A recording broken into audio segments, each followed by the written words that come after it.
Welcome, you guys, to this masterclass. How are we doing? I'm fired up about this masterclass. I feel like I say that for every single training that I do, but there's something very special and unique about this masterclass, which I am very, very, very excited about because learning how to stop giving into your binge urges is one of the most profound things that you can learn in your journey. Now, out of my entire year of healing my own relationship with food over the past however many years serving so many clients, I can confidently tell you that learning this will change everything for you. So I'm very excited. I'm going to see who is here. I'm letting a few guys in the waiting room. Let's see. Stephanie's here. Erin, welcome. Kayla, Sophia, hello. Lana, amazing. I'm so happy you guys are all here. And I know there was almost 100 of you guys registered. I know a lot of you guys are in different parts of the world. So I know a lot of you guys are going to be catching the replay. There will be a replay. I'm thinking, though, for a limited period of time. So if you aren't able to watch live, just be sure to block off some time in your calendar and then be able to watch the replay ASAP. Okay. So I am excited to share this information with you over the next 3 days because, one, I know how challenging it can be to not give in to your binge urges. I know they feel strong. I know they feel demanding. I know they feel persistent. And for me, it was one of the biggest hurdles in my journey. No matter how many times I would tell myself, don't do it, I found myself giving in. And maybe you guys can relate where you're like, yeah, Lorna, that's why I'm here, because I keep on telling myself the famous line, just one more time.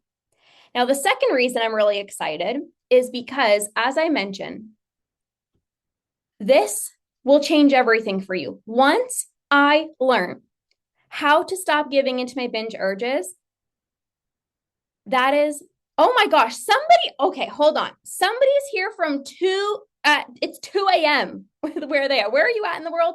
I feel like we were messaging. Maybe not. Maybe we were. Lebanon. Yes. Okay. Yeah. We were messaging. You emailed me. Oh, so like dedication. Look at that. 2 a.m. Badasses from all around the world. People are in Italy, they're catching the replay, the UK, Australia, Belgium. Who else? I was asking a few guys in the DMs, like, where are you guys watching from? So if you haven't yet dropped where you're actually tuning in from, let me know in the chat box because we have a wide variety of badasses from all around the world. So once I learned how to stop giving into my binge urges, that's why I'm binge free today, you guys. That's why I am able to eat all the foods that I want without spiraling out of control. And this didn't just happen for me. I had a client that I worked with. Her name is Christine. Oh, just make sure you guys are muted. Her name is Christine. She had dried mangoes in her pantry for 8 months. She went from almost every single day binging on them to keeping them in her pantry for 8 months and forgetting that they were even there. Another client that I worked with, she would emotionally binge eat ice cream almost every single night, and she completely lost interest in it. So this didn't just work for me. This worked for many of my badass clients, and I'm excited if you implement what I'm going to share with you, this will change. So I want you to drop me in the chat box if you're committed to not just learning this information, not just showing up to these calls, but actually implementing, because that's where transformation happens, implementing these tools. Drop a me in the chat box. Kayla says, appreciate the work you do so much from Canada. Kayla, where are you from? Like where in Canada are you from? Where in Canada are you from? Masha said, committed, super committed. Thank you for this space. It's amazing. I'm so glad. From Colombia. So good. Okay. Committed in Vancouver. Oh, amazing. So good. Committed and ready. Yes. All the badasses are ready and committed. So let's go ahead and dive on in, shall we? Now, I wanted to share did you guys see the email before we jump in? There's a few like logistic things and I promise we're gonna get to the trainings, but did you guys see the email? How many of you guys read my email about getting free access to one of my most popular trainings, Satisfied, Not Stuffed? Did you see that email? Did you know that I am giving you a paid training for free? Yes.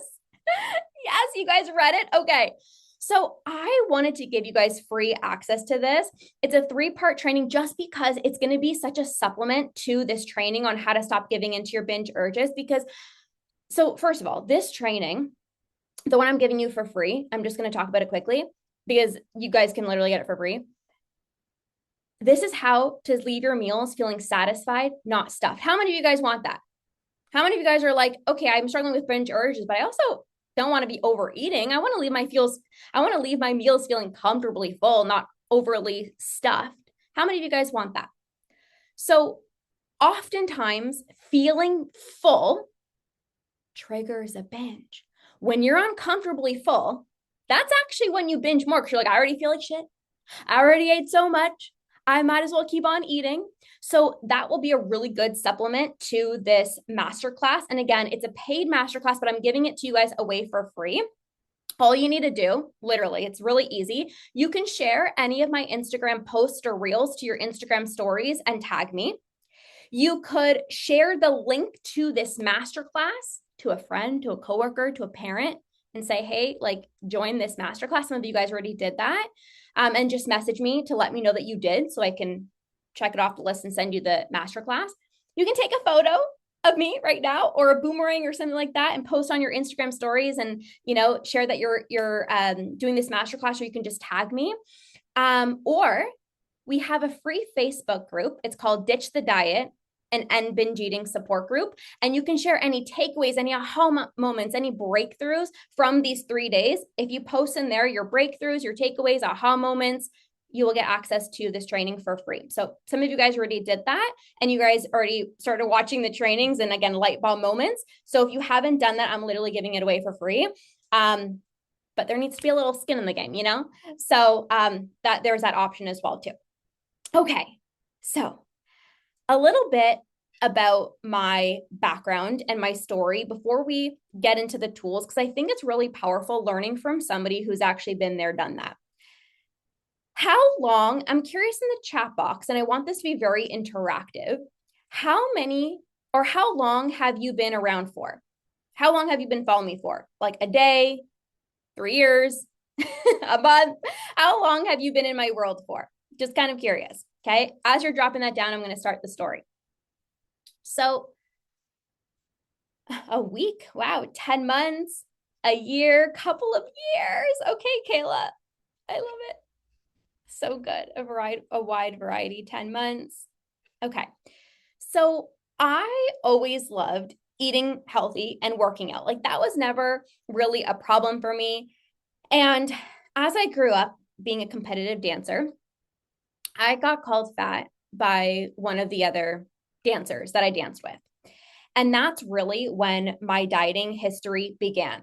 That's when I started fearing certain foods. I would pack half a sandwich with me in my lunchbox to go to school in high school. I wouldn't eat all day. And then as soon as I came home from school, when my parents weren't home, my sister wasn't home, I would binge on all the snacks before somebody would come into the house. I done intermittent fasting, carb cycling, meal plans, 21-day fixed portion containers, the Beachbody stuff, tracking my food, meal plans. And no matter what I tried, I can never stick to the plan. And it was the most frustrating thing because I'm sure you guys can relate when you're so disciplined and motivated in so many areas of your life. And it's like, why can't I figure out this whole food thing? Like, I had a great relationship. I did good in school. I worked hard. I was a competitive dancer, traveling around the world, competing, great family life, great relationship. All these areas of my life are going good, except for this whole food thing. Something felt different when it came to my relationship with food. And it drove me absolutely bonkers because I'm like, am I broken? Like, what the heck is wrong with me?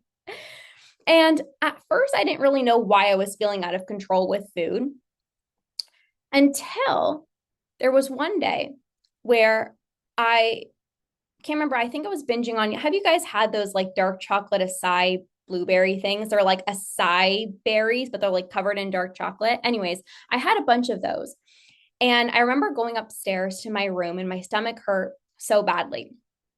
And my mom was like, is everything okay?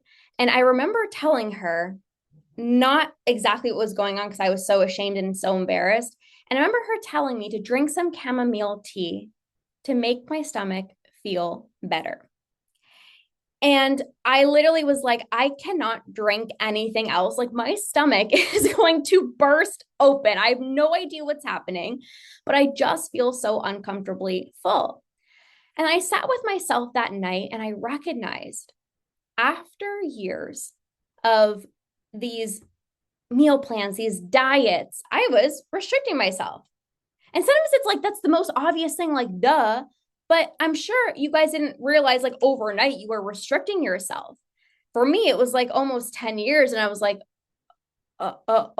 like, this isn't healthy. Like, this is not like you're trying to be healthy and live a long life and live until you're 80 years old and have so much energy. I was doing things for the wrong reason. And when I was doing more research, I understood that binge eating was a habit. Drop habit in the chat box. I want you guys to be interactive. Drop habit in the chat box. The more times you feel the urge to binge and you give in, the stronger your urges become. And a light bulb went off in my mind, like ding, ding, ding, ding, ding. Okay, this makes so much sense. This is why I'm having these urges. I'm following these rigid rules by nutritionists, personal trainers, what I saw other people doing. Don't eat after 7 o'clock, only one cookie. And I was trying so hard to stick to those rigid rules. That is why I started having these urges. Of course, you're going to feel impulsive with food when you are depriving yourself of the foods that you actually want.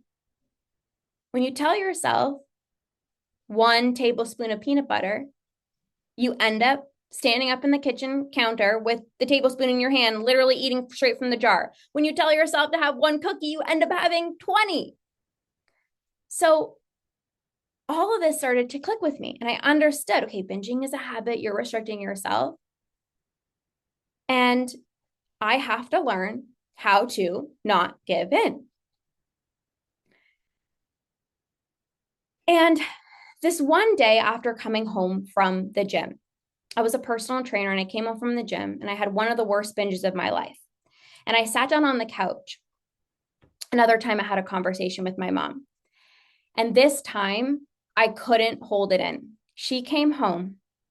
I was sitting on the couch and she looked at me and she just knew something was up. She said, "What's wrong?" And I told her, I just ate so much. I didn't go into detail because I knew she wouldn't understand and I was hella embarrassed. I'm not going to actually go into detail with how many of your banana bread that you just made that I just ate. Like, I'm not going to actually share that with you. But I told her that this wasn't normal. And I knew that what I was doing with food, it wasn't normal.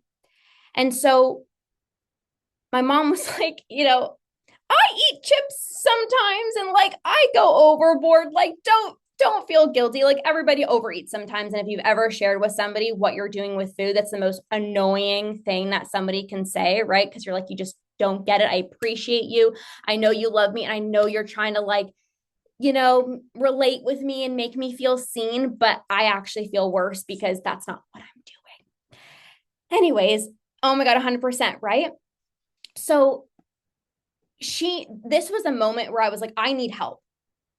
And so my mom,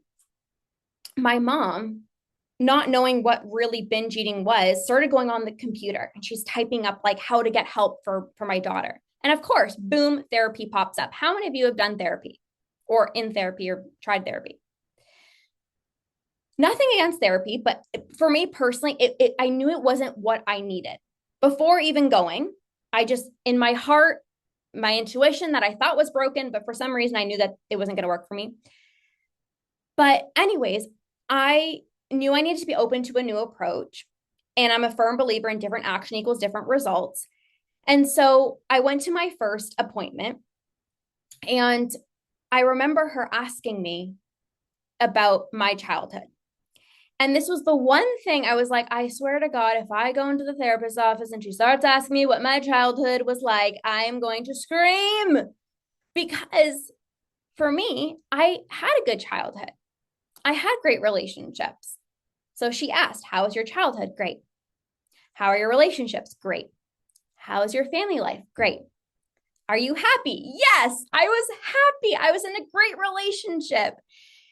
And I was in a great relationship. I was healthy. I was happy. I just needed to have tangible tools. And there's even a comment in the chat.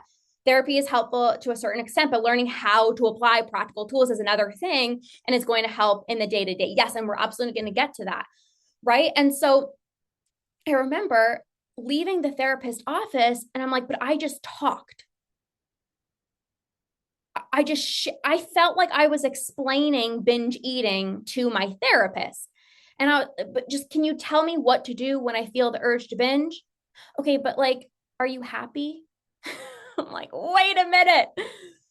And so I gave it a shot because I'm a firm believer in you have to be open to a new approach, right? You can't just say nothing is going to work because then actually nothing is going to work. And so I went for a few times and then I just recognized that it just wasn't for me. And so I tried nutritionists, I tried naturopaths, functional medicine practitioners, because I was also going through a lot of like gut health issues and I was bloated all the time. So I thought to myself, well, maybe if I can conquer like this whole bloating thing, then maybe I won't be overeating. But again, it was all these rigid plans that I can never stick to. And so I felt like I tried everything. And a part of me felt like I was the exception. Have you ever felt like that? Have you ever felt like, I don't know, like maybe I'm just different. Like maybe I'm the exception to this. Maybe I'm just going to struggle with binge eating and food thoughts for the rest of my life. Have you ever thought about that? A part of me wanted to believe that. And honestly, that would have been easier for me to do. It's actually easy to say to yourself, I've tried everything and I'm the exception. It's actually easy to say that to yourself. But I thought to myself, like, I can't do this anymore. A part of me said, Lorna, you can. You can, because you look healthy, you work out, you've got a good family, you got a great career. Like, you're not dying. You don't have crazy health issues. Like, you can keep living this way. But a part of me knew that God put me on this planet to live an extraordinary life. And I didn't want to let that be my story. I wanted a different life for myself and my family. And so it wasn't until I actually learned from somebody who has gone through this journey themselves with past lived experience that actually made me feel seen for the first time. That actually made me feel hopeful, like there is a solution out there for me. And so I started feeling seen, I started feeling understood, and I started having these tangible tools on how to actually get rid of my urges. And I'm excited to share those with you guys. I dedicated all of 2019, like all of 2019, a full year plus of getting support, learning from top coaches, top mentors, implementing these tools, being consistent with these tools that allowed me to become binge free. And so I am going to take everything that I've learned from dedicating a year plus to this journey, learning from top coaches, learning from top mentors, investing in myself. I was like, I've done all the heavy work and now I'm excited to share all of these top tools with you. So who the heck is fired up to get into today's training after that introduction? Drop let's freaking go in the chat box. Drop let's freaking go if you are pumped. I can't be the only person so fired up, you guys. Drop let's freaking go if you are excited. Drop let's freaking go, or like LFG, let's go. Yes, let's freaking go. Okay. So the number one reason why you are feeling impulsive with food is because you have the urge to binge. People who have a healthy relationship with food, they don't have urges. So, what the heck and Bob is the urge? The urge is this surge of energy, this rush of anxiety, this out of body experience where it feels like the things that you are doing with food don't actually feel like you. I describe it like somebody has a remote control and it's like they're taking over your body. So then you're eating in a way and you're like, this doesn't even feel like the real me. You're in complete autopilot mode. And I want you to actually drop in the chat, how do you feel when the urge to binge comes on? How do you feel? Maybe your heart rate increases, right? It's like your heart rate increases, anxious, palms get sweaty, restlessness, maybe an agitation, a feeling of like, I can't sit still. Maybe you get like a tightness in your chest or like this like anxious, like this tightness in your chest. You're entering autopilot mode. I describe it like an itchy mosquito bite that needs to be scratched. It's like as much as you try to ignore it, it's like, nice try, but I'm still here. Autopilot, yes. So the urge is a conditioned response. It's a habit loop that your brain learned through restriction, depriving yourself. That's why the urge has come on. And again, the more times you actually give in, the stronger your urges become. So the urge is quick, quick, quick. Yes, eat everything in sight. Now, what most people do is they get confused. Am I having a craving or is this an urge? So I want to explain the difference to you. So that's an urge, right? Autopilot. I need to eat right now. It's fast. Your body is in like this anxious, uptight state. Cravings are when you are wanting something specific, AKA a chocolate chip cookie. I'm craving a banana strawberry smoothie. The blueberry acai chocolates that I was talking about earlier, mint chocolate ice cream. I actually used to have mint chocolate ice cream with my dad when we would watch hockey years ago, and I used to live with my parents. So cravings are specific. If you can say to yourself, this is the exact food that I want, that is a craving. That is a craving. Cravings are specific. It's a specific food. The urge, you're not really wanting a specific food. You are wanting the feeling that eating gives you, the high, the euphoria, the dopamine. A craving is, I want this food. You can name it out. It's very specific. Now, also with a craving, your body is more calm and neutral. And this is the biggest shift for a lot of people. People are like, I can't give in to my cravings because every time I give in to my cravings, I spiral out of control. But how did your body feel before you went to go eat the chocolate? How did your body feel before going to have the ice cream? Your body tells the truth. Your body tells you whether you are experiencing a craving, calm, grounded state. You can list specifically, this is the food that I want. An urge is surge of energy, autopilot mode. I need to eat right now. I don't even know what I want, but I'm just going to go to town. If you're feeling like I need to give in right now, that's not a craving. That's not a craving. If you feel like, Lorna, every time I have the chocolate, I lose control, you weren't having a craving. You have to actually check in with your body. Drop body in the chat box. So I want you to check in with your body. Okay. Now, when you actually eat what you're craving, you can move on. And again, if you're like, no, Lorna, I don't move on, you're not having a craving. So people who eat what they're craving specifically because they know what the food they want. So it's like, I want the French toast for breakfast. I want the avocado toast. I want the chocolate chip cookie. When you know the specific food that you're craving, you can eat it and move on. Now, if you say, but Lorna, I can't, let this be a breakthrough moment because now you're recognizing, oh, wait, maybe that actually wasn't a true body physical craving. Maybe that was an urge. And if you can't identify what it is that you want, that's an urge.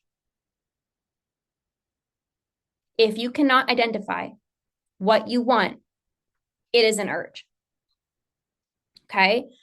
So think about cravings like a suggestion, and urges are like an alarm going off, right? So it's like a craving is like, whew, some chocolate would be nice.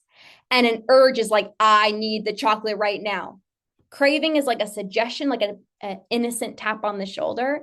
And a craving is like a freaking fire alarm going off. Your body is like, we need to exit the building.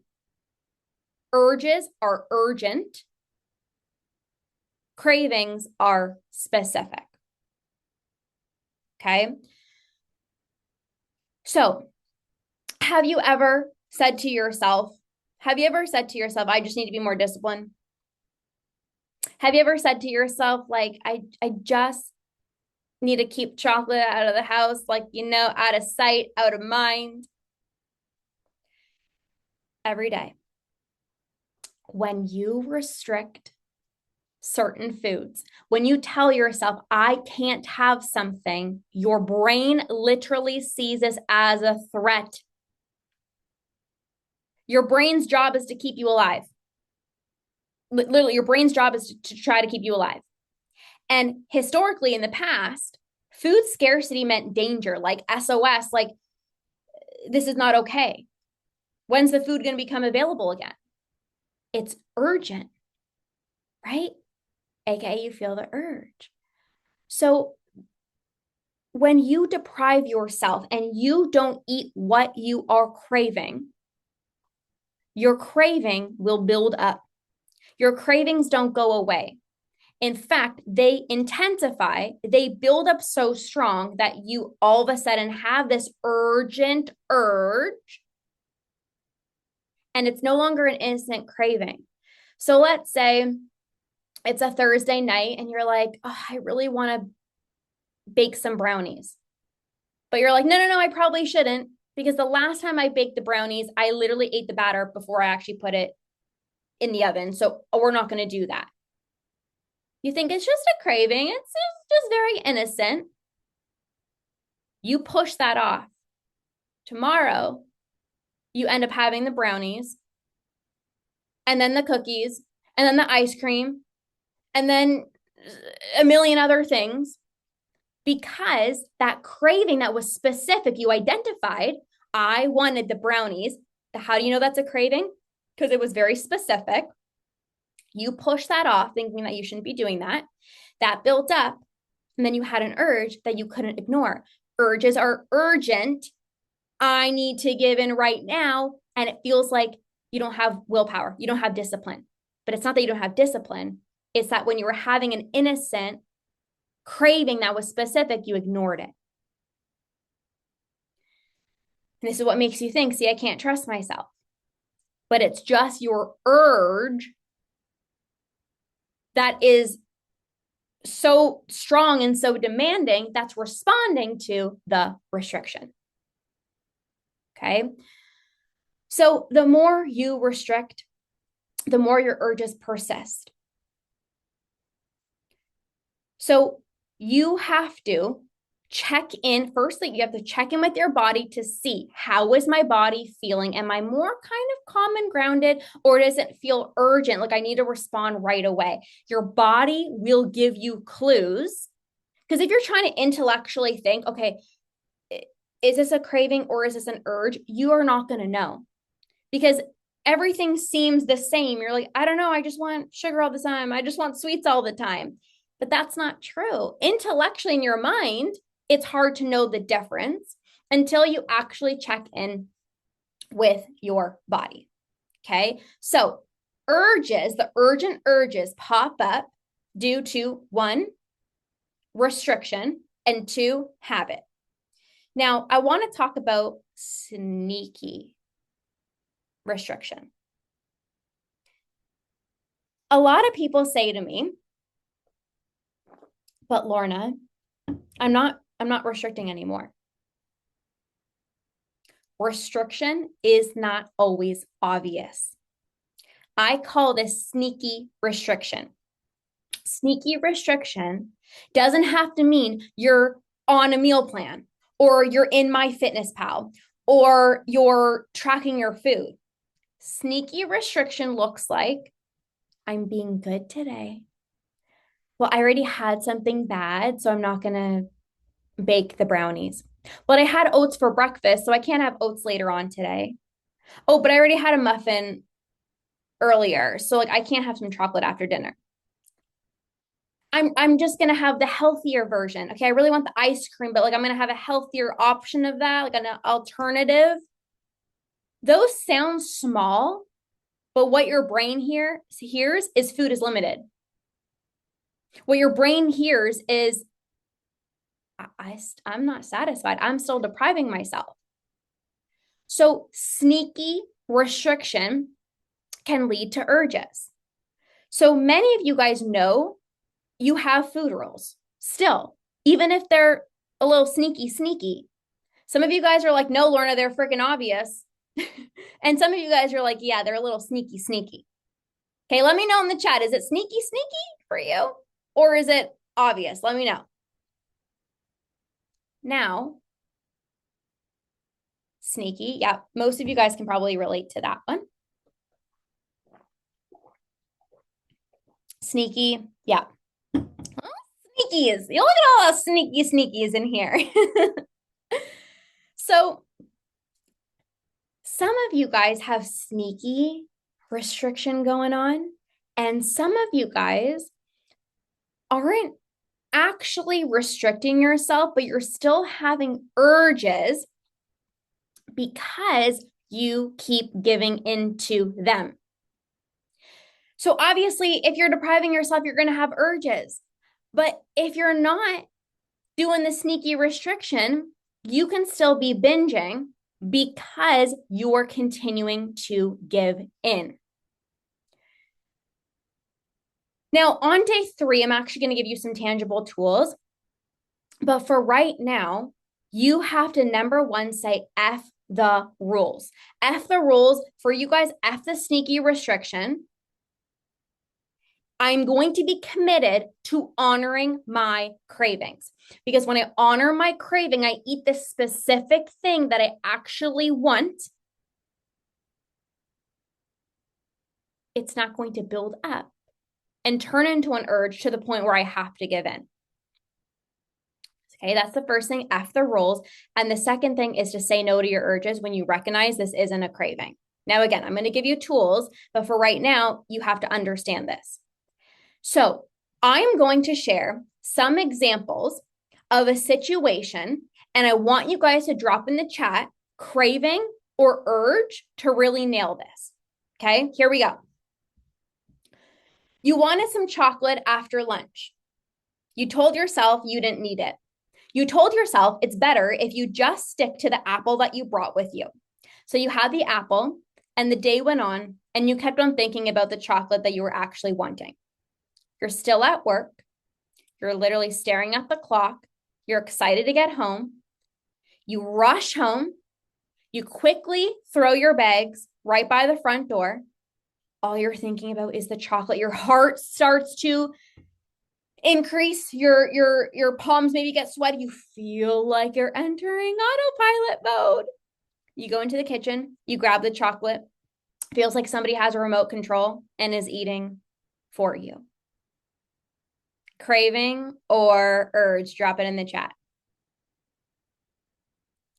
Urge, yes. Okay.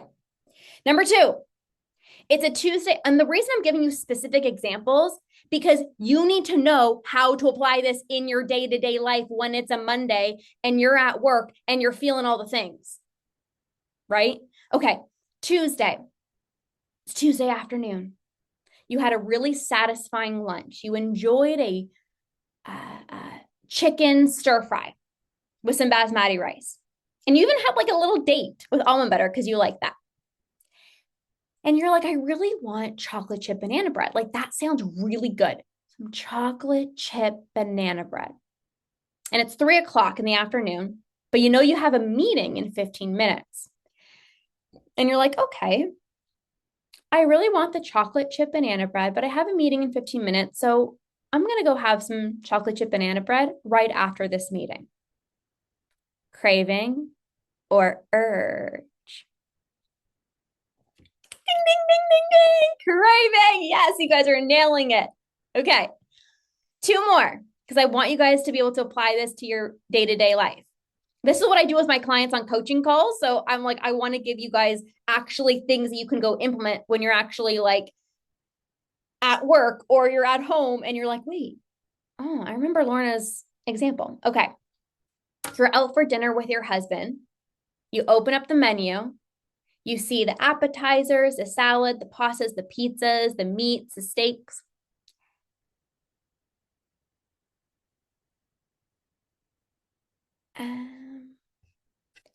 And Erin, I'm not sure if that was meant for the whole group. Okay, you're confusing me. It's all good. So you see the menu and you see chicken pesto pasta. That stood out to you right away. And you're like, okay, that's my favorite type of pasta. That sounds epic. I really want the not chocolate, the chicken pesto pasta. Craving or urge?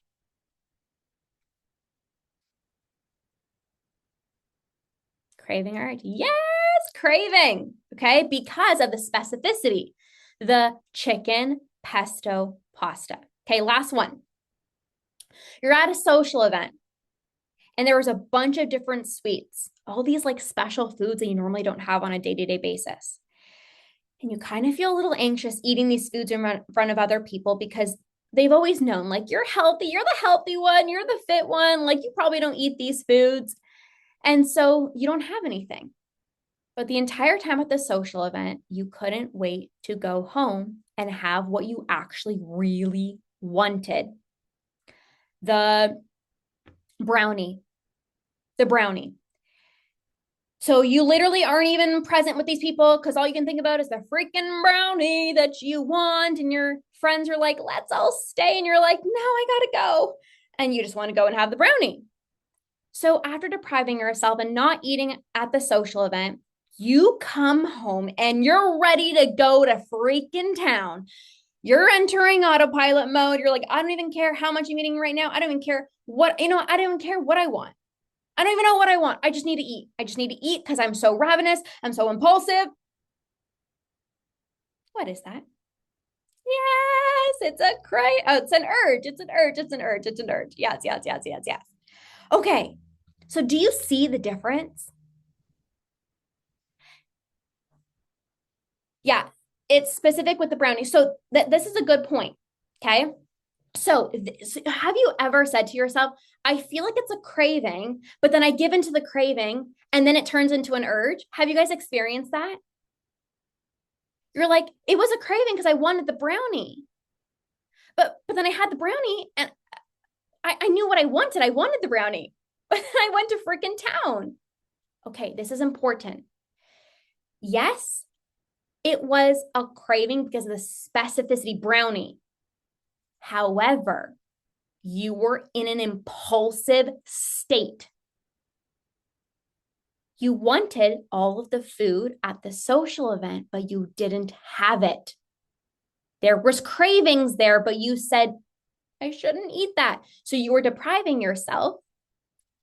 You didn't want other people to know how much you're eating, or you didn't want them to see you eating the dessert. So you deprived yourself. You pushed off that craving. So even if you wanted the brownie, which was specific, you're already in this hyper impulsive state. You cannot wait to get home and go to frickin' town.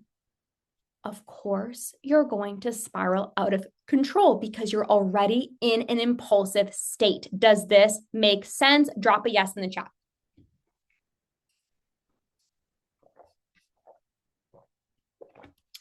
It's a craving that turns into an urge. Yes, but here's the thing. If you would have just at the social event, had what you wanted, you wouldn't have felt impulsive. You wouldn't have had an urge later on. The reason the urge came on was because you dismissed the craving earlier. You actually wanted to have these foods, but oh my God, they're special foods. I normally don't eat them. Depriving yourself, not honoring your craving. So even if you wanted the brownie, you're already in this impulsive state. Okay. So drop yes in the chat if that lands. This is why, you guys, I'm going to get into why honoring your cravings is really important. But this is really important. Okay, this kind of happened to me last night. I ate what I was craving, which was fine. Then an hour later, kept getting urges, which kind of confused me. Okay, but here's also the thing, you guys. Like, you can have cravings, like I want the cookie or I want the brownie, and you have it, but you have to actually get rid of your urges, right? Like, urges are going to keep popping up if you keep giving into them. So here's the thing, you got to master. And again, you guys, we're like only on day one. I'm not even like a quarter through my presentation. Like, you guys, we're going to be here probably for a hot minute. So grab some water. I'm giving it to you guys straight. Okay. So, what was I saying? Yeah, you have to actually stop giving into your urges, right? So it's one thing to give into your cravings, which we're going to talk about, but you also have to say no to your urges. So what people do is they're like, okay, Lorna says give into my cravings. So now I'm giving into my cravings. But then you're also still giving into your urges.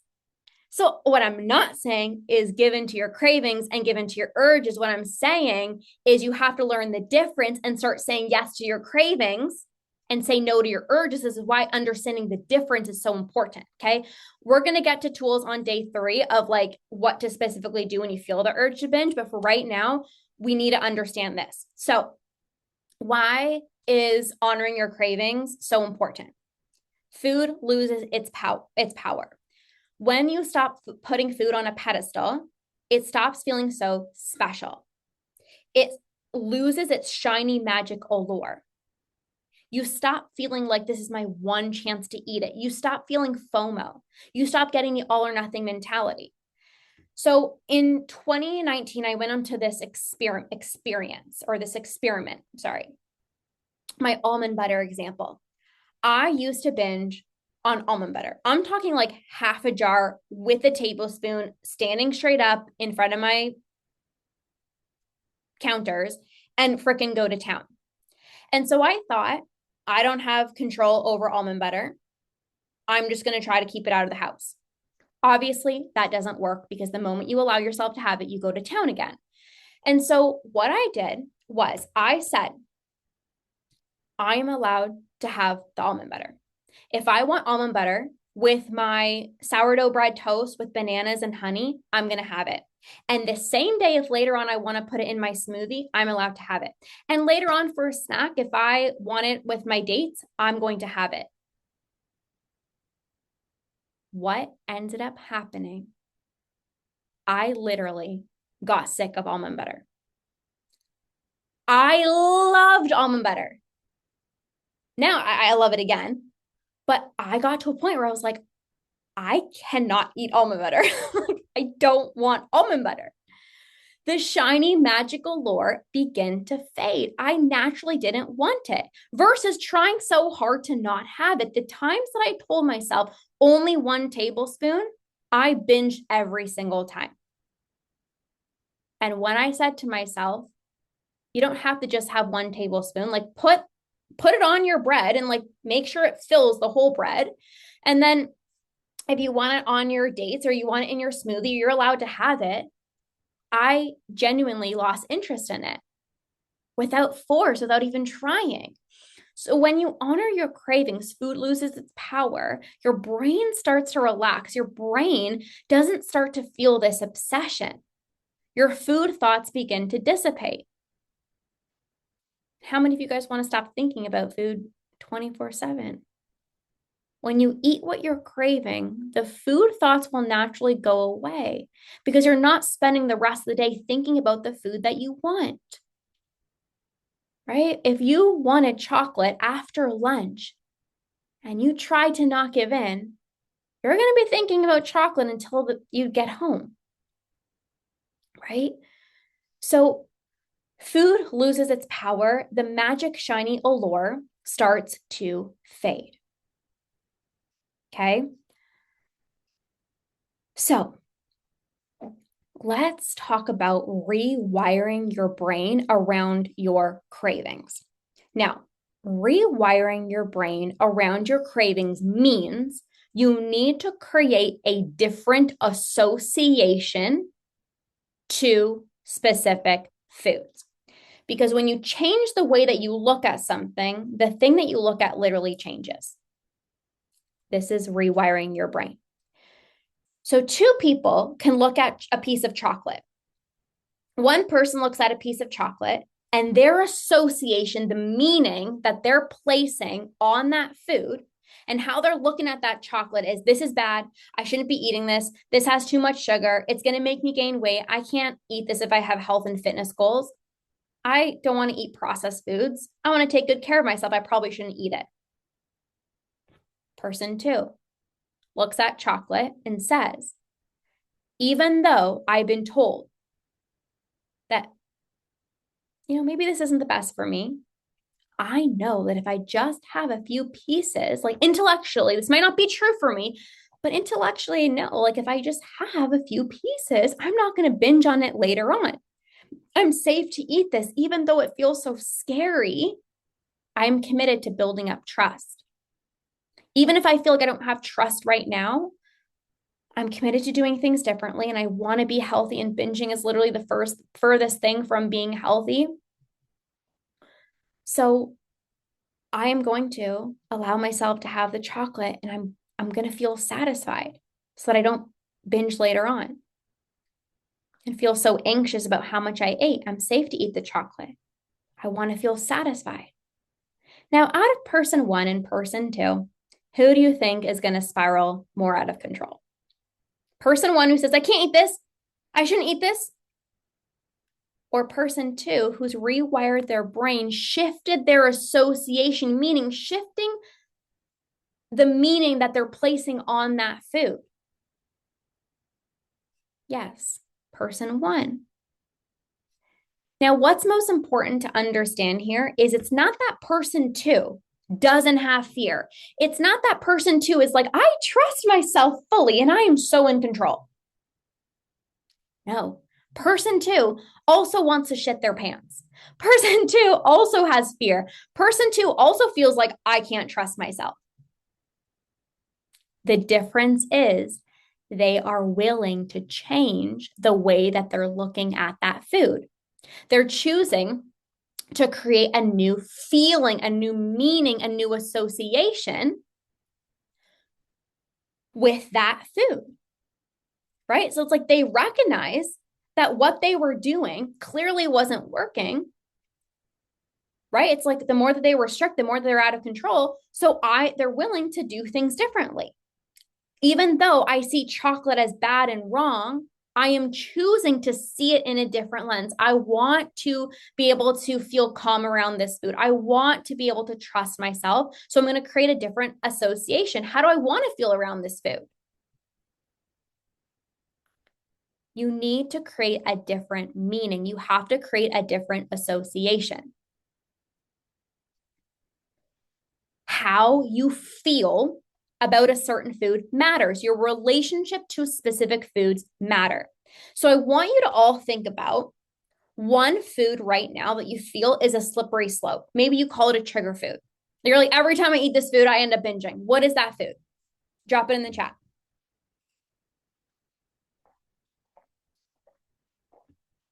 Okay. Drop it in the chat. Okay, so we have cake. We've got peanut butter, chocolate chips, peanut butter, chocolate, Yes. Nutella. Yes. Right. So for all of those foods, what is your association with that food? What I mean by this is when you think about the chocolate, the Nutella, the peanut butter, the cake, what do you think? What comes to mind? What feeling, thoughts? Yes, high in calories. Yes. What are the thoughts? What do you think about when you think about those foods? I shouldn't eat this. Too high in fat, highly caloric, acne, weight gain, maybe bloating, right? I shouldn't be eating this.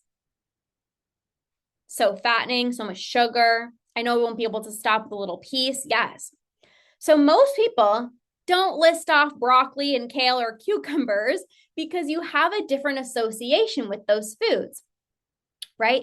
When you think about healthy foods, and that's so relative because what I can think is healthy might not be what you think is healthy. Like it's so subjective. But when you think about foods that you think are good for you, you have a positive association with that foods. So you're not like, I need to only have one. The foods that you have a negative association with are the foods that you tell yourself to just have one or don't have it at all. And that's why you're actually spiraling out of control. Right? You don't say to yourself, I'm going to have one cucumber. Right? You don't say like I'm going to have like one slice of tomato, right? It's like you don't limit yourself. Why? Because you have a different association to those foods, right? So your association of food matters. The meaning that you're placing on food matters. How you feel about that food matters. Okay. So you have to ask yourself, what is that food that I wrote down in the chat? What do you believe about the food? What's the meaning that you're placing on it? And then how do you want to feel? What is the new meaning? What is the new feeling? What's the new association that you want to place on that food? You binge on ice cream because the meaning you placed on ice cream. You binge on Nutella because the meaning that you're placing on Nutella. The moment you create a negative association with a particular food, right? Peanut butter, Nutella, whatever it is, too high in fat, right? It's too caloric. That's the moment that you're going to have rules attached to them. Any negative association you create for yourself, it always comes with the rule. I guarantee that the foods that you guys listed out, the foods that you have a negative association with, there is some rule attached to it. Peanut butter, 1 tablespoon. Cake, probably shouldn't eat that, right? You either tell yourself you can't have it, or there is a rule, only 1 time per week. Only 1 small piece of chocolate. Again, you don't do that with like cucumbers, right? Or like other healthy foods that you have a positive association with, right? So for me, I wouldn't bake chocolate chip banana bread. My mom did, and then I would freak the heck out. I would try to not have any, and then I would end up binging on almost half the loaf when I was home alone because of the negative association. I probably shouldn't have that food, which meant sneaky restriction. Don't have the chocolate chip banana bread.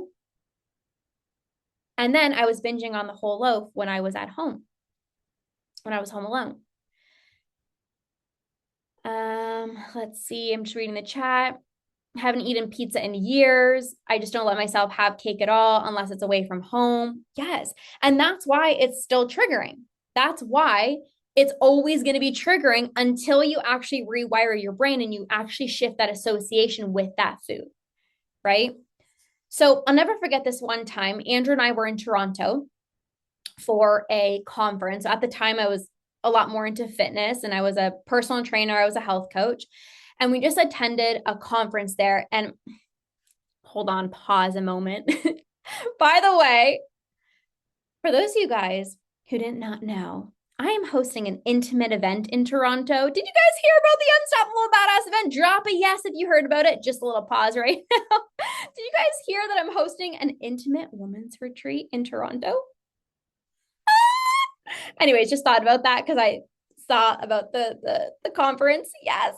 Some of you guys are coming. Some of you guys got your ticket. Just pause here for a moment. I'm hosting a women's retreat, an intimate women's retreat. It's called the Unstoppable Badass event in Toronto, Canada. Women are literally flying from around the world. You do not need to be in Canada to come. Last year, people came from the UK, all over the States. So anyways, I just wanted to share that if you guys are craving more connection and more sisterhood and you want to be around people who actually get you, this is a really good opportunity to connect with other like-minded badasses who literally get you. Like even just from this masterclass, if you're like, I just feel so seen right now, being in person with all of these incredible women are going to help you rise into the badass woman that you know you're meant to be. Like it is a whole new vibe, a whole new energy. Yes, so excited for the Unstoppable Badass event. So just a side note, if you're like interested in that, you can message me. That's not the point of this training. I just wanted to share that because some of you guys might not have known. And I want to create a safe space, a sisterhood where you can actually feel seen. Like you can't get this anywhere else, like with coworkers or at the office or with family. Like you talk to people and they just don't understand you. So if you actually want to feel seen and understood, this is a really good opportunity. So you can just message me for those details. Anyways, I was with Andrew at this conference in Toronto and I got home after eating super healthy all day. Okay. Like I packed my lunch and I was eating super healthy all day. My mom says, I just made chocolate chip banana bread. I love chocolate chip banana bread. Anyone else love chocolate chip banana bread? So everybody in my family had a slice. Everybody in my family, my sister, my mom, my dad, Andrew. I was the person that said, no, thank you. Why? I had a negative association with chocolate chip banana bread. I just ate healthy all day. I'm not going to go and eat this chocolate chip banana bread. I'm not going to eat that food. What do you think happened right after? The next day, I think it was the next day or a few days later, I didn't just have one piece. I had multiple pieces. Everybody in my family enjoyed a slice that night. I pushed off my craving, the innocent craving that was specific. I actually wanted it. I pushed it off. That craving built up, it intensified, and it turned into an urge later on. And I was the one spiraling out of control, and I could not stop at just one slice. So right now you think, I can't eat what I'm craving because I'm going to binge. If I want to release weight, I can't eat what I'm craving. I can't trust myself. What new association can you create with these foods? Because as you're starting to see, when you push off your cravings don't go away, they intensify, right? So you have to shift your association with those foods. Okay. So the less impulsive with food framework. Number one, is this a craving or an urge? Identify, is this a craving or an urge? Check in with your body. Number two, if you recognize, oh, something specific and my body feels calm and grounded, I'm not in this hyper impulsive state, you can honor your craving.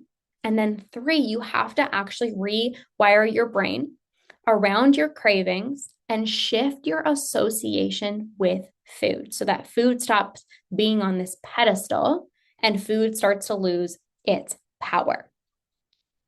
Okay. Now, if you feel like I'm really wanting something, right? Like if you feel like I'm wanting a specific food, I want you to pause, name, and choose. Can you drop in the chat for me? Pause, name, and choose. Pause, name, and choose. So one, pause. Pause for 10 seconds. Just give yourself a beat, okay? Like literally, just give yourself a minute. Pause, 10 seconds. Name, is this a craving or is this an urge? And then choose. If it's a craving, you're going to honor it intentionally and choose the association that you want with that food. Now, here's what's really powerful.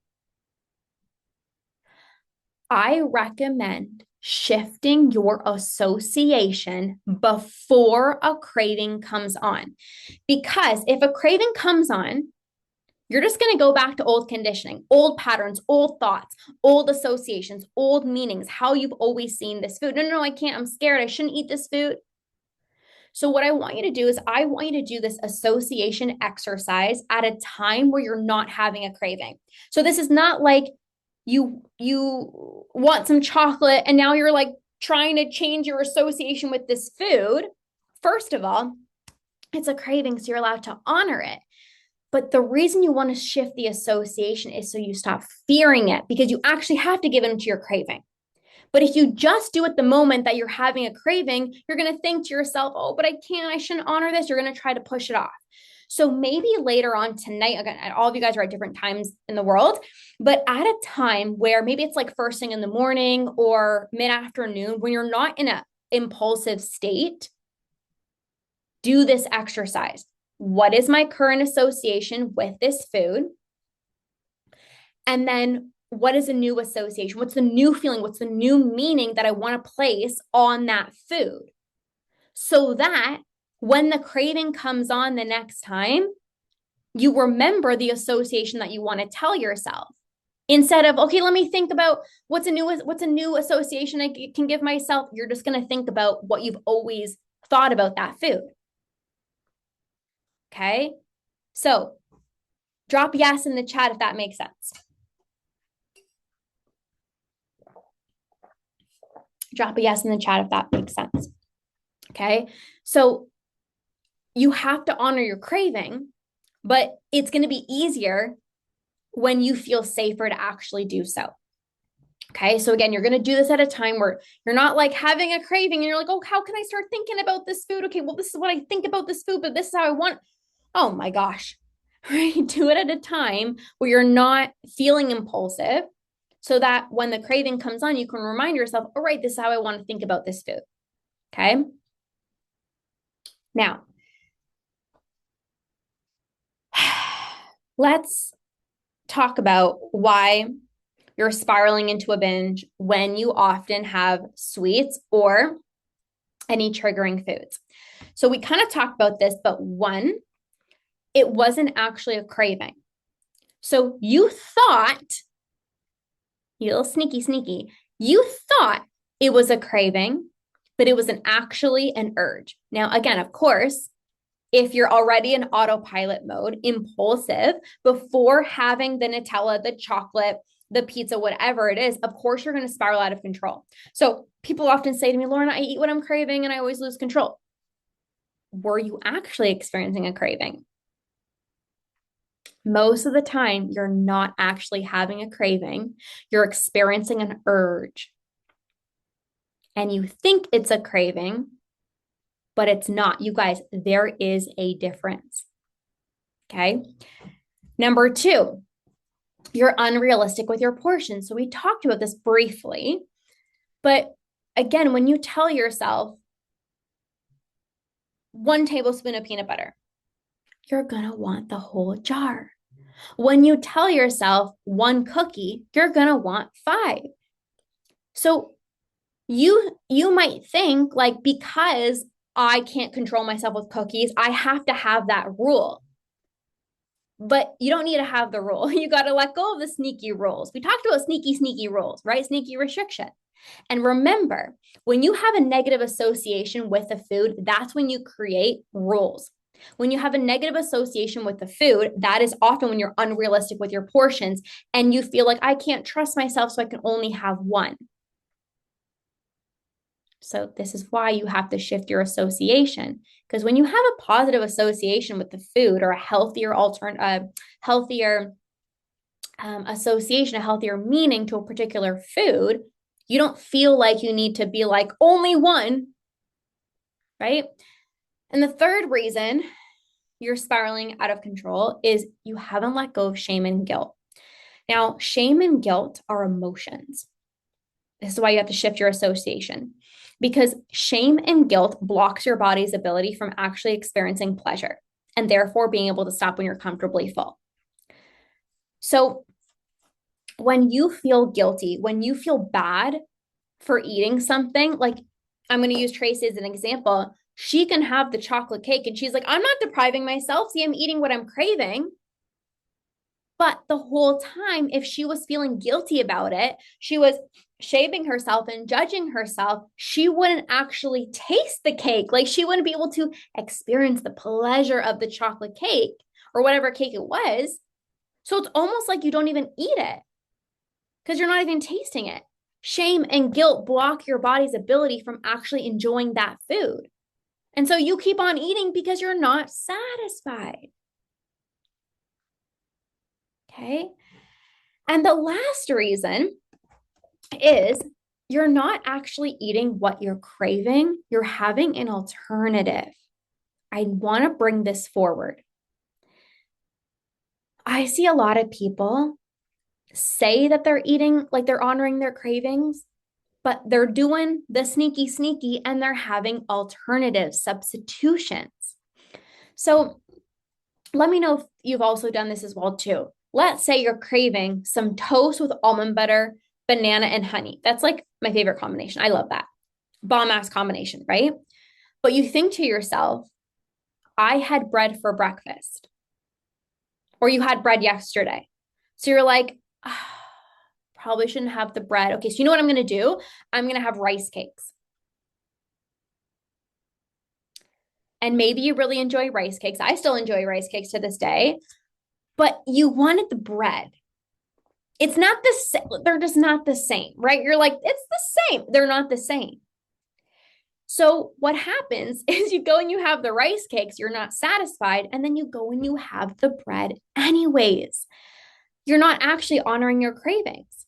It doesn't matter if you love rice cakes. It's not what you actually want. So you end up having way more of the rice cakes, or you have the rice cakes and then you end up having the bread anyways. Right? Have you ever said this to yourself? Like, I should have just had what I wanted in the first place. Right? Another example was one of my clients was craving soft serve ice cream. And she's been pushing it off, but she said on one of our coaching calls, she was like, Lorna, like I'm eating what I'm craving. Like my neighbor brought chocolate over and I've been eating the chocolates. And I said, but what are you craving right now? And she goes, soft serve ice cream. She's like, but I'm eating what I'm craving. Cravings are specific. She wanted the soft serve ice cream and she was trying to substitute with just a few pieces of chocolate because she thought that that was like a better option. And it wasn't the same thing. So she kept on having the craving for the soft serve ice cream. So having alternatives is not eating what you're craving. Yes, you can enjoy the chocolate, but if you're craving a soft serve ice cream, you need to have a soft serve ice cream, right? And this is not even just about like sweets. This is also about nutritious foods, right? Like this is not about like eat whatever you want and eat a bunch of garbage. Like I'm talking even like nutritious foods. If you're wanting a strawberry banana smoothie, have that. Don't be like, oh, maybe I shouldn't put the banana in it. Because if I put the banana and then I put the strawberry, that's too much. Right. So here's the thing, and this often comes up, and we're going to talk about this, but what if I want to have the soft serve ice cream every single day? I guarantee it's not actually a true craving. It's a habit. If If you're wanting something every single day, especially at a similar time, it's not actually a true craving, it's a habit. Right. And a lot of the times you want to have chocolate chip cookies or these foods every single day because you've been pushing them off for so long. So if you, and just like the almond butter example, right? It's like, yeah, I wanted almond butter freaking every single day, multiple times a day. But that was because I was depriving myself of it and I was trying to not have it for so long. Or it's like when I would have it, I would overdo it. And then I would feel like, see, I can't trust myself. So for a lot of you guys, you might be wanting chocolate chip cookies every day or ice cream every single day because you're depriving yourself, or you have been depriving yourself in the past. You have a negative association with that food. It's not actually a craving, right? If it's, again, the same time, maybe like every night I just want to like relax and have, some ice cream, or every day at 3 o'clock when I'm bored, I'm home by myself, I want to have chocolate chip cookies. That's not actually a true craving, right? Now, if it is a true craving and you do honor it, you're going to get to a point where you're not going to want cookies every single day. Because remember, when you actually allow yourself to have it, right, you're not going to want it anymore. Okay. So eat what you're craving can also be nutritious foods, right? Like I said, if you want to put a banana in your smoothie, put a banana in your smoothie, not just the blueberries or the strawberries, right? If you're wanting avocado with your dinner and you're like, oh, but like I put olive oil on it, so like maybe I should have the avocado, put the avocado, right? I had a client that I worked with and she went out for breakfast and she was craving French toast. And she'd been rewiring her brain. We've been working together for a while, and she started understanding the difference between cravings and urges and the importance of eating what you were craving.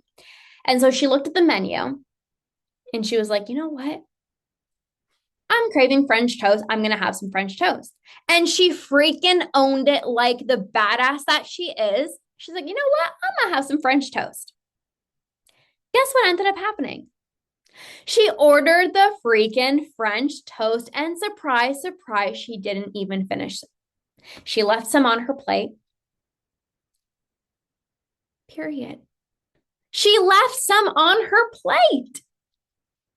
You guys, this doesn't happen when you push off your cravings. If my client went to the restaurant and was like, I really want the French toast, but you know what? I'm going to have the egg white omelet because that's like a healthier option. She would have been thinking about the French toast the whole time, and she would have spiraled into a binge when she got home. So this client hasn't binged in months. She hasn't even had urges in months. And I'm not even talking like 1 or 2 months. I mean, I think we're going on like 8 months now. So eating what you want, not a substitute, is important. Okay. Now, I want to talk about making healthier choices and baking treats yourself, or like having healthier options, because I'm sure a lot of you guys here like drop me or say heck yes in the chat if you're like, I care about my health. Like I want to feel good. I want to feel good. I don't want to feel like garbage, right? 100%, totally, right? So health is the number one priority in my life. It's important for myself and my family, and I know all of you guys as well too. So where does healthier alternatives come into play? I recommend having healthier alternatives during times where you're not craving something specific, but rather you want to have something ready to go. So what I mean by this is, let's say you are cooking some meals for the week. Maybe you prepare some energy balls, or you make your homemade blueberry muffins, or like one of my badass clients made these date brownies the other day. And maybe, like I love chocolate chip cookies, and you actually enjoy your homemade chocolate chip cookies. You're like, I actually really enjoy it. So during the week, when you're wanting something sweet, not something specific, but you're like, oh, I just love something sweet after my meal, right? Or it is something specific and you're like, oh, those date brownies are so good, then you can have that, right? So it's not like you're craving the soft serve ice cream and you're trying to have a homemade muffin. That's not going to work. But it's when you're not craving something specific, right? So if you're wanting the soft serve ice cream, have the soft serve ice cream. But if it's like, I just finished my lunch and you know what? Like, I actually remember that I made those date brownies and I actually really enjoy them. I'm going to have them. You're not craving the soft serve ice cream. You're not trying to do a substitute. You don't want X and you're trying to give yourself Y.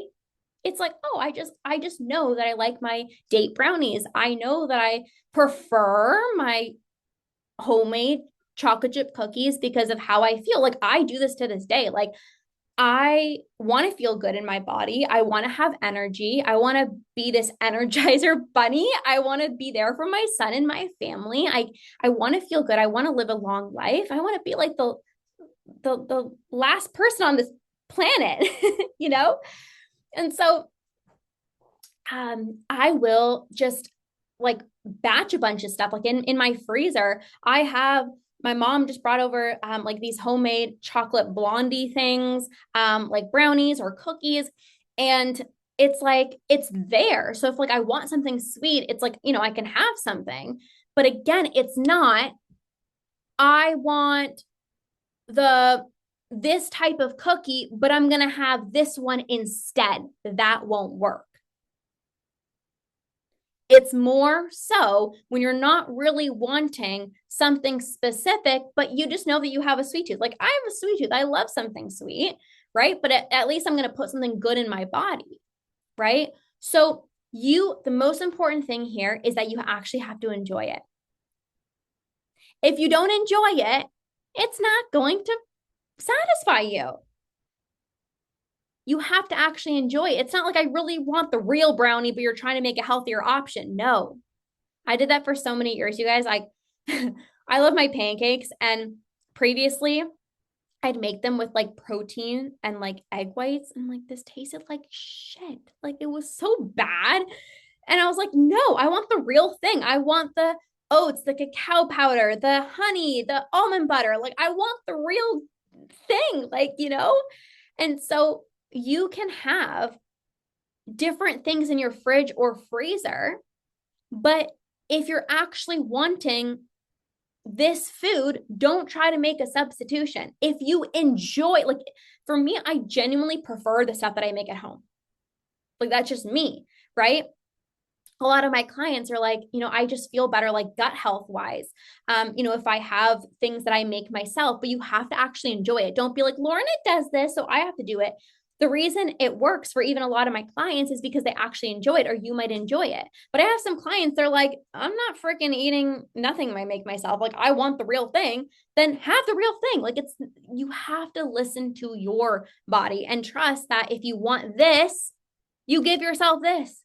Like my client, she wanted soft serve ice cream. So she needed to go get soft serve ice cream. When she honored it, she was like, oh, it tasted so good. I'm so satisfied. Not the chocolates that she thought would be healthier because they're like small little pieces of chocolate. She's like, let me just have one. No, she wanted the soft serve ice cream. Okay. So all of this is really, really important. Now, I alluded to this a bit, but giving into your cravings. Are we still here? Are we still here? Like when I say I'm bringing it in this masterclass, I'm freaking bringing it. Okay. Yes, we're still here. Okay. Okay. Giving into your cravings. Let me just see here. If the fact that it's healthy makes it feel like I enjoy it, is it sneaky? If the fact that it's healthy makes it feel like I enjoy it. Okay. So if you're not enjoying it, but you're kind of convincing yourself, I like it because it's healthy, that's sneaky. Like you guys, I genuinely prefer like a home, like cookies that I make myself. Like, or like if I go out for breakfast, I won't eat the pancakes there. I'm like, I feel like they don't even taste good. I'm like, I'd rather have my pancakes. Like, I'm not trying to eat something healthier. I actually genuinely enjoy that. So if you're not actually enjoying it, don't convince yourself, oh, I enjoy it, but like you're not actually enjoying it. You actually have to enjoy it. Okay. Okay. Giving into your cravings does not mean eat whatever you want. I said it. Eating what you're craving does not mean eat whatever you want. You still have to pull on gentle nutrition. There was a time, I think this was 2017 or 2018, when I went to the store and I was like, I just bought a bunch of different processed foods and like cookies and crackers and all these different foods that like I genuinely like normally wouldn't even eat. But I was like, well, like I'm just gonna buy all these foods. I felt like crap. I was eating bagels and cereal. I kid you not, for like breakfast, lunch, and dinner because I was telling myself, oh no, it's a craving. I really want it. It wasn't a craving. It was just that, like, I wanted those foods, but like it was more like I was actually very impulsive and I was kind of doing a free for all. Like, well, Lorna, you're not dieting anymore. So, like, technically, you're allowed to have it. No, you're going to feel like crap, right? This is not about eat everything you want. Eat the bread, pasta, the chips, the chocolate, the cakes. Just eat whatever you want. If it's a craving, if it's a craving, you can have it. So how does that not turn into restriction? Here's the difference. Here's the difference.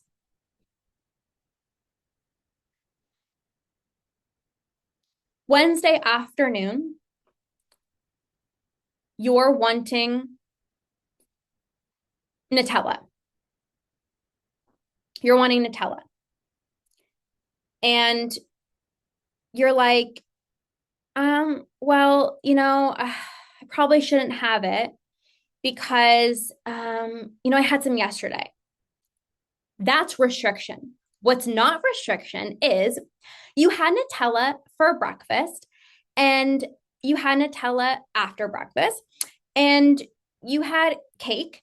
And then you went out for dinner and you had pizza. And then, oh, right, you have some cookies on the counter. So then you also had cookies. And that, like, if you've had all those foods, those are not all true cravings. So at the end of the day, if you want more Nutella, right, that's not restriction to be like, listen, you're not feeling good. You're bloated. You're not feeling good. It's not restriction. That's self love. And again, you're not actually wanting something specific because let's be honest, if you're eating pizza and chocolate and cookies, those are not all cravings. Those aren't actually all cravings. So is it restriction to be like, I've had 5 slices of pizza and I probably shouldn't have the 6th slice? That's not restriction. I've had 3 bowls of ice cream and a brownie sounds good right now, but like you're already full. So like you just want to comfort yourself to make yourself feel better. That's not restriction to say no. So restriction is when you're actually really wanting a food and you're telling yourself, I probably shouldn't have it. What's not restriction is you're already full. You don't have any more room left. You're extremely bloated and you tell yourself it's probably not the best idea to eat some pizza because I'm already bloated and it's probably going to make me more bloated. That's not restriction. You have to also take care of yourself, you guys, like gentle nutrition, right? So instead of just allowing yourself to have foods because technically you can, you actually have to check in with if it's a true craving. Okay. So this is not like, well, because I'm no longer dieting, I I can, right? Like I could have all the other foods. So I'm going to go to the grocery store and I'm going to have bagels and cereal and cookies every single day because I can. That's okay. Are you actually craving it? Are you actually wanting it? Or are you just having it because you can? Right. So, again, still checking with yourself because I think people think like a healthy relationship with food means like I can eat whatever I want, but a healthy is part of it. Healthy relationship with food means you still got to take care of your health. So, it's not eat whatever you want. It's when you're out for dinner and you want to order the pizza, you have the pizza. When you're making your oatmeal and you really want to add the peanut butter to it, you add the peanut butter to it. You don't just say, oh, I probably shouldn't. Or if you really want granola with your yogurt, you have the granola. You don't just like have oats because you're like, well, I probably shouldn't have the granola. Okay. So this is not, I'm not dieting anymore. So I'm just going to eat whatever I want. Of course, you're going to feel like crap, right? You still need to honor your cravings and make sure that you're actually taking care of yourself as well, too. Okay. Now, the last thing I want to discuss is honoring your cravings non-circumstantially. What I mean by this is it's really easy to honor your cravings on days that you're feeling good. I haven't binged all week, or I'm feeling really good in my own skin, or like I'm just happy, like I'm in a good mood.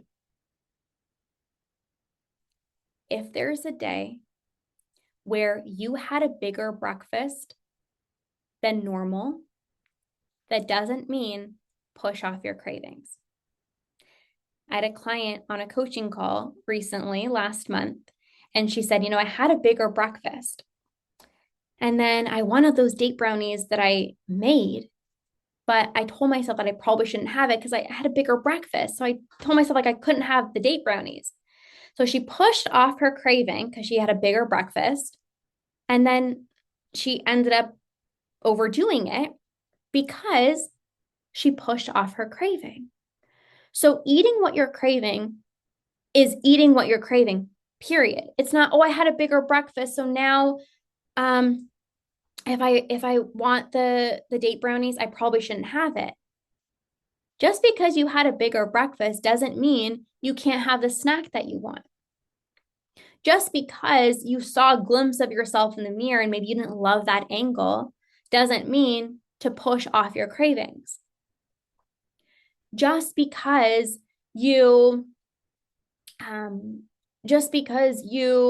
maybe you did overeat a little bit yesterday, right? That doesn't mean that when you want granola in your yogurt, you say, I'm going to stick to plain yogurt because I probably shouldn't. That is what's going to create urges. When you dismiss your cravings, it is going to intensify and turn into an urge. Okay.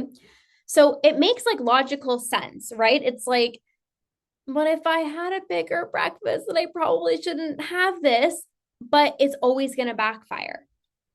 You have to trust that your body's actually going to work itself out. Okay.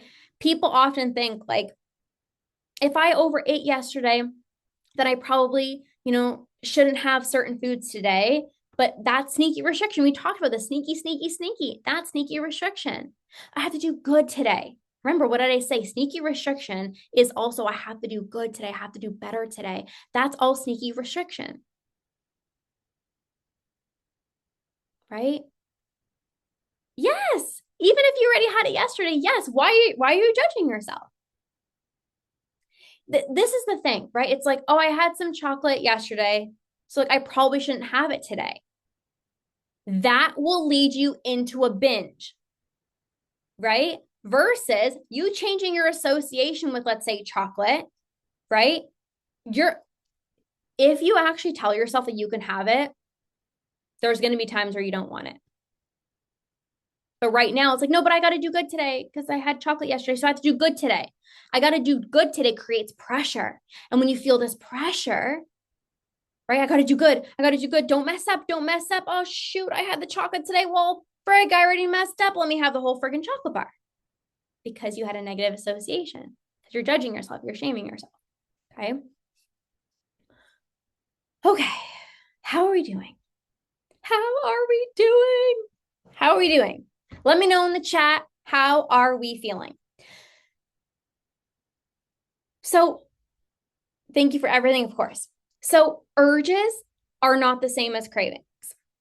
Cravings are not the same as urges. Restriction creates pressure.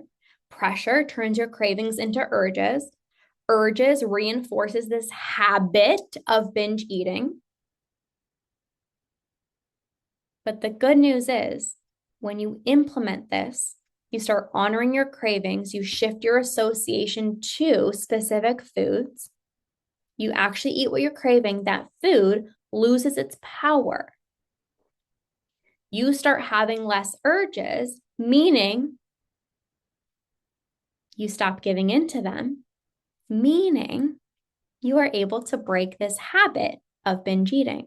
But it all first starts with this one aspect of actually eating what you're craving and understanding, is this a craving or an urge?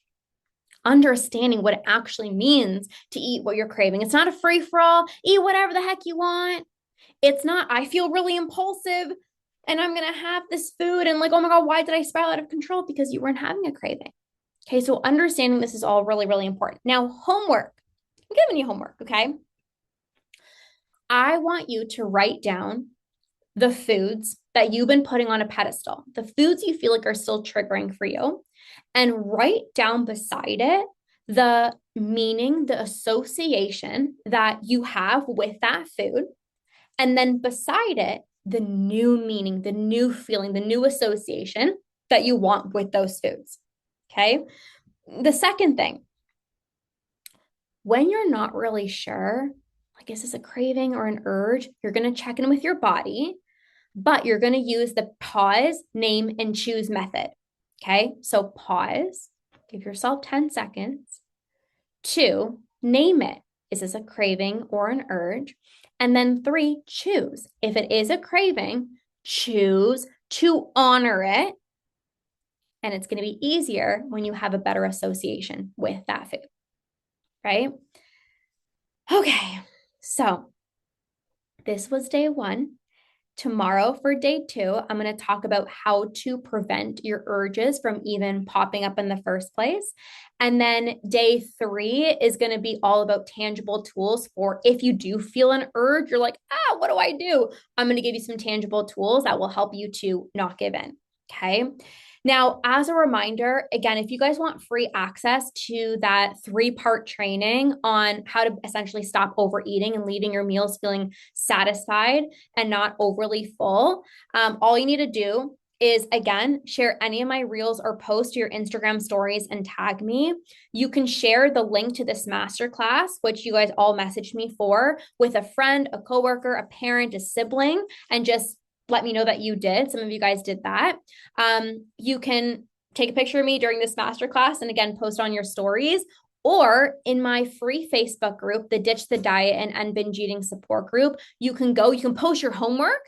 Hey, post your homework in there, or share any breakthroughs from this masterclass, and I will automatically send you the free 3-part training on how to stop overeating and leaving your meals feeling comfortably full. So super easy peasy, and it's gonna be a really good supplement to this masterclass as well too. Okay. All right, badasses. Thank you so much for being here. Go and implement. You can literally start to implement this. Yeah, let me know in the chat box. How are you feeling? You can start to implement this today and start having less urges today. Like, you guys want tangible tools? I'm giving you them. Like, start implementing them today. Do the association exercise, and you'll be able to do this. Okay. There will be a recording. I still am I think it's going to be for a short period of time. So it like, I'm going to send you guys an email. There will be a recording, but I'm just saying watch it ASAP because it might be for a limited time. Okay. but I will send the replay. All right, badasses. Thank you so much for being here. It's 8:30. It's literally my bedtime. So thank you for hanging out with me. Have a beautiful rest of your day, you guys, and we will see you guys soon. Okay, bye, guys.